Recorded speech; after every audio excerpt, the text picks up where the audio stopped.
मोदी सरकार हमेशा चुनाव की तैयारियों में ही दिखाई देती है। विधानसभा चुनाव हो या लोकसभा चुनाव, सरकार की नजर हमेशा अपने वोट बैंक पर रहती है। इसी के चलते बीजेपी ने एक और दांव चल दिया है। क्या है मोदी सरकार का नया दांव, देखिए इस रिपोर्ट में।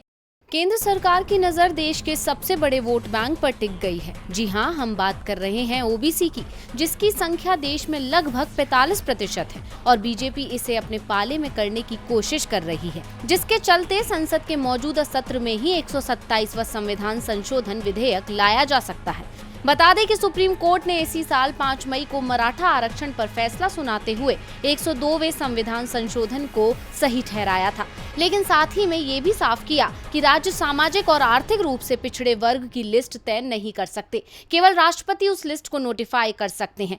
यानी सुप्रीम कोर्ट ने गेंद केंद्र सरकार के पाले में डाल दी। कोर्ट के फैसले के चलते महाराष्ट्र सरकार द्वारा मराठाओं को दिया गया आरक्षण रद्द हो गया था, जिसके बाद बीते महीने भी सुप्रीम कोर्ट में केंद्र ने इस फैसले को लेकर पुनर्विचार याचिका दाखिल की थी।